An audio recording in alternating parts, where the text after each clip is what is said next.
Born shortly after the Civil War into a frontier family, Butch Cassidy grew up destined for a life on the range, but instead became one of the most famous outlaws of the Wild West. As a leader of the Wild Bunch and partner to the Sundance Kid, Cassidy made a name for himself by robbing trains and banks, spending and sharing his ill-gotten gains before embarking on new heists.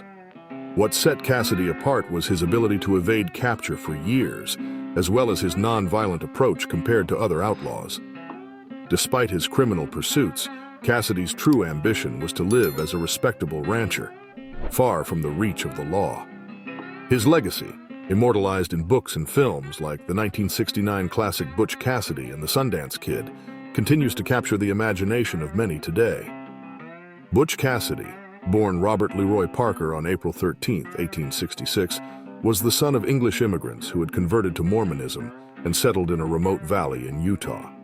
Raised as one of 13 children on a small ranch, his early life was peaceful, filled with farm duties, playing the harmonica, and learning the teachings of the Mormon Church.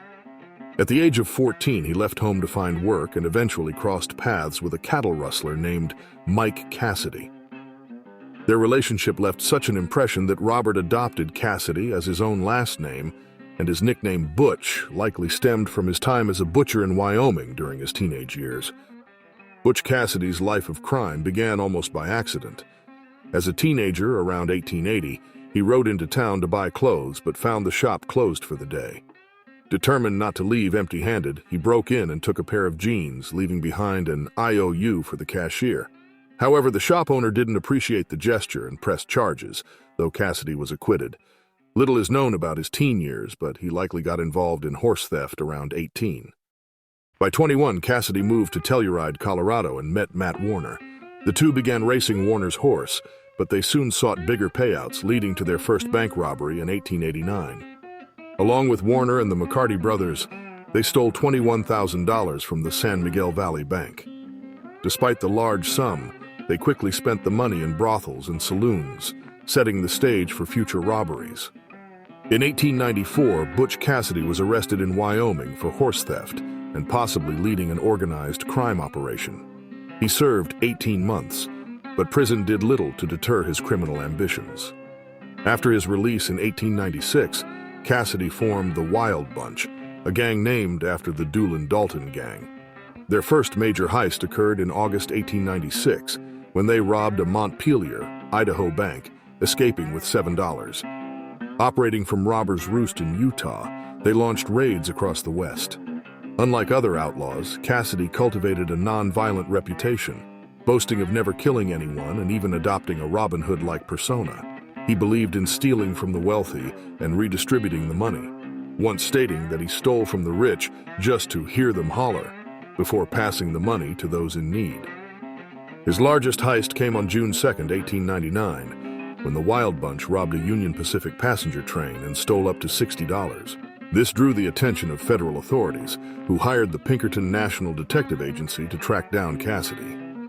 In the late 1800s, drawing the attention of the Pinkerton National Detective Agency was a dangerous predicament. The Pinkertons had a reputation for catching criminals and even provided presidential protection, serving as the foundation for the future Secret Service. By the turn of the century, they were closing in on Butch Cassidy, the Sundance Kid, and the rest of the Wild Bunch. At 33, Cassidy was growing weary of his life as a fugitive. Wanted posters with rewards covered post offices across the West, and Cassidy sought a way out, appealing for amnesty to the Utah governor in 1899. However, after robbing another Union Pacific train in 1900, Cassidy and Sundance had no choice but to flee. In 1901, they traveled east to New York and then to Argentina, where they bought a ranch and lived under assumed names.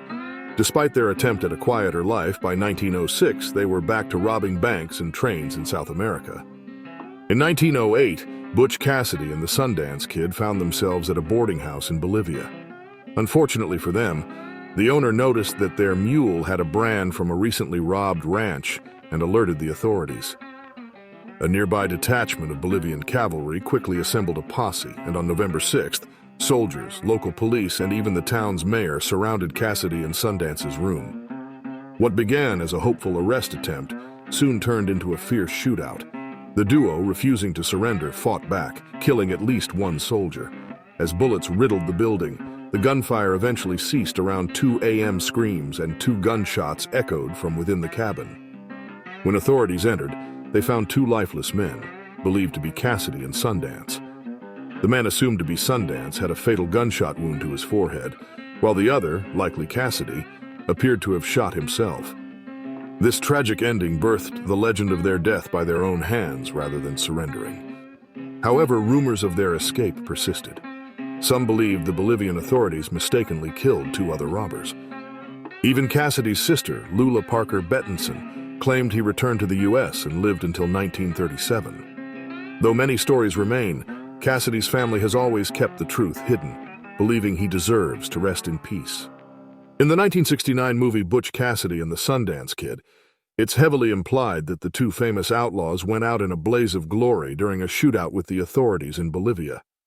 But in reality, their entire fate remains disputed and murky, with rumors of their alleged escape persisting for years. What is your theory? While Jesse James is often seen as the embodiment of the Old West, his image as a heroic gunslinger is more myth than reality. This romanticized view of James as a frontier vigilante, often depicted in Hollywood, is far from the truth. A former Confederate guerrilla, his violent exploits became legendary, setting the tone for the lawless decades that followed. Though he was likened to an American Robin Hood after his early death, the real Jesse James was no hero. His actions were driven more by personal gain than any noble cause. Jesse Woodson James was born in Missouri on September 5, 1847, during a time of growing conflict over slavery. His father, Robert James, was a slave-owning preacher from Kentucky who sought fortune but died during the California Gold Rush. After his death, Jesse's mother returned to their Missouri farm, where the family supported pro-slavery raiders during the violence of Bleeding Kansas. Jesse grew up in this turbulent environment, and in 1863, Union troops tortured his stepfather and lashed 16-year-old Jesse, setting the stage for his future as an outlaw. After being lashed by Union troops in 1863, Jesse James joined the Confederate guerrilla militia led by Bloody Bill Anderson. At just 16, he took part in the brutal 1864 Centralia raid, where the group killed civilians and Union soldiers, scalping many of their victims. Following the war, Missouri was placed under martial law, and the abolition of slavery diminished the James family's wealth. Jesse and his brother Frank turned to crime, with Jesse eventually leading the gang after his mentor's death. Their violent robberies, including the murder of a bank cashier in 1869, solidified their outlaw legend. Jesse James's rise to infamy was significantly fueled by his alliance with the Kansas City Star, a pro-Confederate newspaper that promoted anti-Reconstruction sentiments. The paper's editor saw James as a symbol of resistance and provided him with extensive coverage to highlight his defiance against the Republicans. James, leading the James Younger gang, capitalized on this publicity, presenting himself and his gang as heroes of the Confederacy. They committed numerous bank and train robberies, often staging dramatic heists and even raiding while wearing KKK hoods to defy federal authorities. "We are not thieves," Jesse James reportedly wrote. "We are bold robbers. I am proud of the name, for Alexander the Great was a bold robber, and Julius Caesar and Napoleon Bonaparte." Their criminal activities attracted the attention of the Pinkerton Detective Agency, which was tasked with capturing them. The Pinkertons' aggressive pursuit culminated in a tragic raid on the James farm, where a firebomb, intended to flush out James, killed his younger half-brother and injured his mother. This brutal attack was later revealed to have been premeditated, further cementing the James brothers' reputation and solidifying their place in outlaw lore. After the Pinkertons attacked his house, Jesse James went on a ruthless killing spree, targeting local collaborators suspected of helping the detectives. The James Younger gang became more strategic, focusing their heists on Republican-owned banks. One pivotal moment came on September 7, 1876, during the infamous Northfield Bank robbery in Minnesota. As the gang attempted to rob the bank, a brave clerk lied about the safe being on a time lock, earning a brutal beating. Outside, a gunfight broke out with suspicious townspeople, forcing the gang to flee. Though Frank James sought a quiet life in Virginia, Jesse couldn't leave crime behind. He formed a new crew, though it quickly fell apart. By 1882, only Charlie and Robert Ford remained with James, and driven by personal motives and a $5,000 bounty, the Ford brothers shot Jesse James in cold blood, ending his criminal reign. On April 3, 1882, Jesse James, anticipating trouble, brought his revolvers to breakfast and cleaned a dusty picture in the living room. As he stood on a chair, Robert Ford crept up behind him and fired a single shot into the back of James's head, killing the notorious outlaw. To their surprise, the Ford brothers were arrested when they presented James's body to claim the reward. Convicted of murder, they were initially sentenced to death but were later pardoned by Missouri's governor, who also ensured they received their reward. Over the decades, Jesse James has been romanticized in stage and screen as a Wild West hero or Robin Hood figure, though historical evidence does not support these portrayals. Today, the spot where James died is marked by a stone plinth, and his former home has been relocated to St. Joseph's, where it is preserved for thousands of annual visitors. From his early robberies to his days as a notorious frontier gunslinger and his sudden death, Billy the Kid remains one of the most iconic figures of the Wild West. Like Wyatt Earp among lawmen, Billy the Kid's larger-than-life legend has endured through generations. His involvement with the regulators during the Lincoln County War and his daring escapes from custody, leading to his death at the hands of Sheriff Pat Garrett in 1881, cemented his status in American folklore. But how much of the legend is rooted in truth? This is the real story of Billy the Kid. As with many mythologized historical figures, separating fact from fiction with Billy the Kid is challenging. For starters, his name wasn't Billy, and he wasn't originally from the western United States. Born Henry McCarty in New York City, he was raised by a small Irish Catholic family. Although his exact birth date is uncertain, a baptism record from late September 1859 suggests he was born earlier that month. McCarty's family life was chaotic from the start. His Irish immigrant parents lived in a Manhattan slum, and his father, Patrick, died young. After his death, Henry's mother moved the family to Indiana, where she met Bill Antrim. By 1870, they had relocated to Kansas, and in 1873, she married Antrim.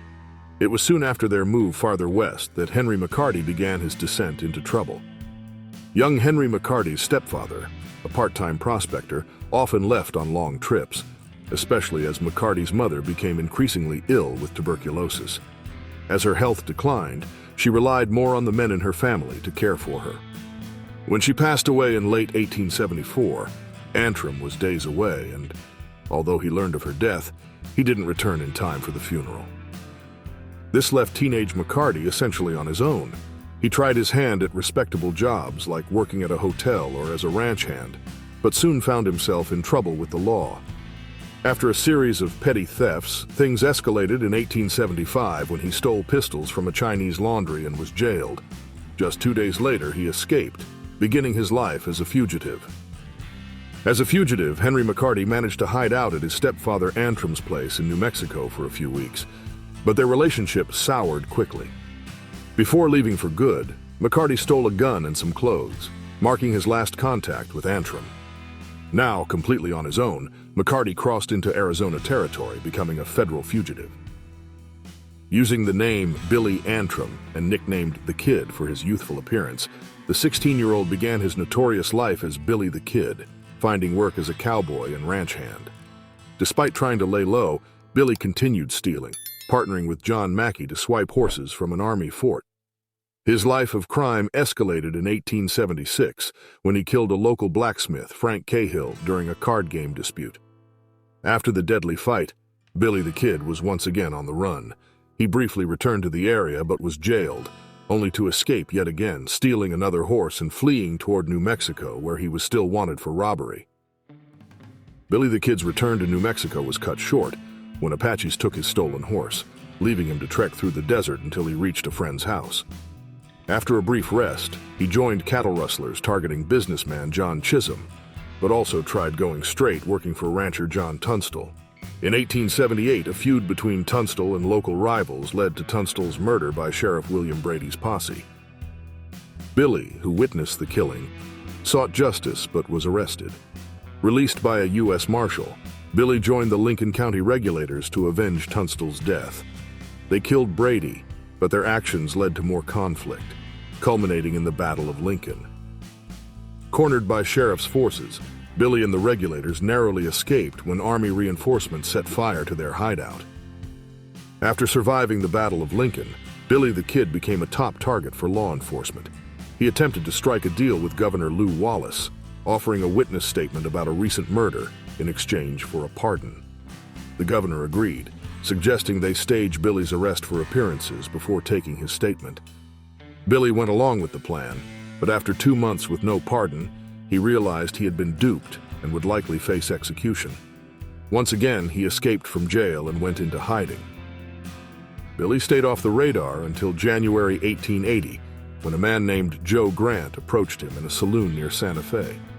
Sensing trouble, Billy asked to examine Grant's revolver, noticed it was only partially loaded, and rotated the cylinder to an empty chamber. Later, when Grant pointed the gun at Billy and pulled the trigger, it clicked empty. Billy quickly drew his own gun and shot Grant in the head, remarking, "It was a game of two, and I got there first." This added yet another reason for the law to pursue him. On December 23, 1880, Sheriff Pat Garrett captured Billy the Kid at Stinking Springs. En route to Santa Fe, Garrett had to fend off a lynch mob eager to take matters into their own hands, but he successfully brought Billy to jail and claimed the $500 bounty on his head. Upon capture, Billy remarked, "People thought me bad before, but if ever I should get free, I'll let them know what bad means." In the spring of 1881, Billy was sentenced to hang. According to legend, the judge pronounced that Billy would be hanged dead, dead, dead. To which Billy retorted, "You can go to hell, hell, hell." Then, on April 28th, while left under the supervision of a lone guard, Billy convinced him to let him use the outhouse. Slipping out of his handcuffs, Billy overpowered the guard and shot him dead. He then killed the warden with a warning, "Look up, old boy, and see what you get." Billy escaped the jail, freed his legs from his shackles, and stole a horse to make his getaway. Once again, he was on the run. Billy the Kid's freedom lasted only 3 months before his final encounter with Sheriff Pat Garrett. After his daring escape, a $500 bounty was placed on him, dead or alive. In July 1881, Garrett tracked him to a friend's house in Fort Sumner, New Mexico. On July 14th, Garrett shot and killed Billy, ending the outlaw's life at just 21. Although the governor's office initially refused to pay Garrett the bounty, local citizens raised $7,000 for him, and the legislature eventually paid the $500. Billy the Kid became a legendary figure of the Wild West, with his life of crime often exaggerated. While he claimed to have killed 21 men, experts suggest the real number was closer to 9. Despite his outlaw reputation, he gained folk hero status over time. In 1931, locals in New Mexico raised money for a proper headstone, which was stolen and later recovered in 1981. Theories have persisted that Billy survived and Garrett killed the wrong man, but there's no evidence supporting this claim. In 2010, a photograph believed to be only the second known image of Billy was valued at $5 million, reflecting America's enduring fascination with the infamous gunslinger. In 1878, or possibly 1880, depending on the source, a stagecoach transporting several bags of cash between 2 California mining towns became the target of a daring bandit. As the coach rolled along, the driver spotted a shotgun barrel emerging from a bush and promptly stopped. Out stepped a dapperly dressed man, his face obscured by a flour sack with eye holes cut out. The bandit, maintaining a calm demeanor, politely demanded the cash, then asked the passengers to empty their pockets. With the money secured, the robber vanished into the hills.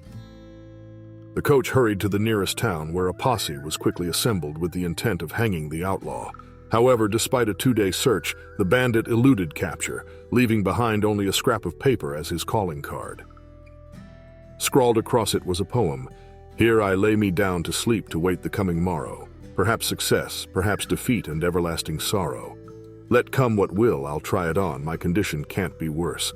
And if there's money in that box, 'tis money in my purse." Clearly, the authorities were dealing with an unusual sort of criminal. Black Bart, a name Charles Bowles adopted from a story he read, remains an enigmatic figure in Wild West lore. Born as either Charles Bowles or Charles Bolton, details of his origins are unclear, with conflicting accounts suggesting he was either an English immigrant or a New York native. He ventured west during the California gold rush of 1849. Despite years of unsuccessful gold panning, Bowles found a more lucrative path through crime. Embracing a life of robbery, he would lay in wait for stagecoaches traveling the coast. Armed with a shotgun, Bowles would ambush the coach, and with the driver's compliance, he'd calmly demand the money and gold on board. Unlike many stagecoach robbers, Black Bart, or Charles Bowles, distinguished himself with an unexpected politeness. While he always made it clear that his shotgun was ready to enforce his demands, Bowles maintained a courteous demeanor throughout his crimes. On one occasion, he even warned a guard to hold onto his hat to avoid the risk of buckshot blowing it off, along with some hair and skull. Demonstrating an unusual appreciation for fine weapons, he once paid $50 on the spot for a gun he admired. Known for his courteous treatment of women, he reportedly refused to rob them during his heists. Perhaps most famously, Black Bart left behind poems at his crime scenes, though only 2 are considered authentic, capturing the press's imagination and earning him the moniker of a gentleman bandit. While the public was fascinated, local authorities were less amused, posting a $1,000 reward for his capture and drawing bounty hunters from across the state eager to claim it. Despite the extensive efforts of law enforcement, it was an unlikely piece of evidence. A handkerchief from a San Francisco laundry that ultimately led to the end of Black Bart's reign as a highway bandit. After dropping the handkerchief during a hasty escape from one of his robberies, detectives traced it back to Charles Bowles, leading to his arrest in 1883. Throughout the trial, Bowles's polite demeanor so impressed the jury that securing a conviction proved challenging. But he was eventually found guilty and sentenced to 6 years in prison. True to his character, he was released early for good behavior, serving just 4 years. Following his release, Bowles vanished from the historical record, with conflicting accounts suggesting he either left the country or died in New York. The true details of Bowles' post-prison life remain shrouded in mystery, much like many aspects of his storied career. Black Bart's blend of charm and crime made him a legendary figure of the Old West, inspiring both curiosity and myth. In the 19th century Wild West, notorious gangs led by outlaws like Jesse James and Butch Cassidy ruled the frontier.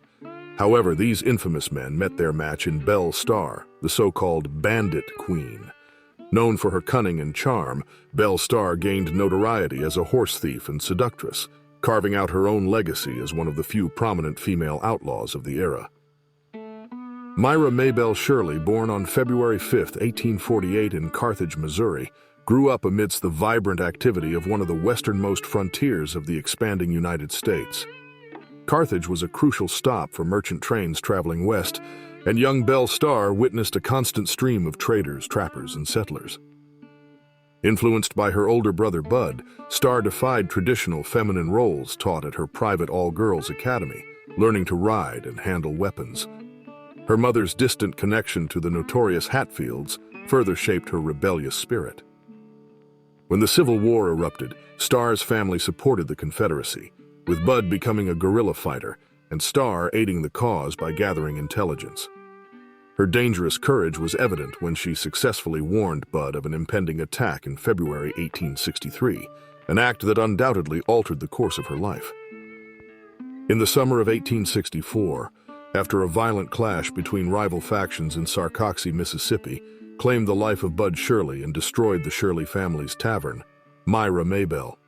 Shirley was left devastated and determined to avenge her brother. However, as the Civil War ended and her family relocated to Texas, Starr's focus shifted.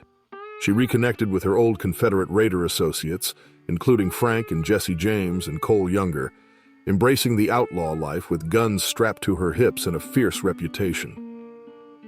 Allegedly, she even had a romance with Younger before marrying Jim Reed, a former ally of her brother, in 1866. As Reed's criminal activities escalated, Starr followed him on the run, giving birth to a daughter, Rosie, and later a son. Despite her involvement in Reed's criminal enterprises, Starr's life remained turbulent, culminating in her arrest warrants for stagecoach robbery. In 1874, Jim Reed was killed by an undercover deputy, marking a grim turn in Starr's tumultuous life. Belle Starr appeared to quickly move on from her husband Jim Reed's death, diving into a life of horse theft and defiance against the authorities. Her brief, tumultuous marriage to Cole Younger was overshadowed by her next partnership with Sam Starr, a Cherokee with whom she married on land belonging to his nation. The Starrs seemed to enjoy a period of relative peace until 1882, when they returned to their criminal ways, including stealing horses. Despite facing a harsh judge, Belle received only minor jail time. Following their release, the Starrs resumed their outlaw activities, which included a mysterious death linked to John Middleton, a cousin of Jim Reed. Belle's life continued to spiral into crime, with allegations of her involvement in armed robberies alongside her stepson. Known for her distinctive style, including gold earrings and a feathered hat, Belle's criminal cycle persisted until Sam's death in 1886, when he was killed in a duel with a lawman. After Sam's death, Belle reportedly associated with various outlaws, including Blue Duck and Jim July. In a twist of irony, Belle's later years saw her taking a more principled stance, as she notably expelled a wanted murderer from her land, a decision that earned her the lasting enmity of Edgar Watson. In February 1889, Belle Starr and Jim July traveled to Fort Smith, Arkansas, where Starr visited friends and family while July faced horse-stealing charges. On her way back home, Starr was ambushed and shot twice, dying alone on the trail. Although most authorities suspect Edgar Watson, a man with a known grudge against Starr, was responsible, the case remains officially unsolved due to lack of evidence. As Larry Wood details in Wicked Women of Missouri, Watson and his wife even attended Starr's funeral, a chilling footnote to the case. Despite her untimely death, Belle Starr's legend lives on, immortalized in dime store novels and the 1941 film Belle Starr, the Bandit Queen, featuring Gene Tierney. Though Starr may have preferred to ride off into the sunset on her beloved horse Venus, her outlaw legacy continues to captivate imaginations more than a century later.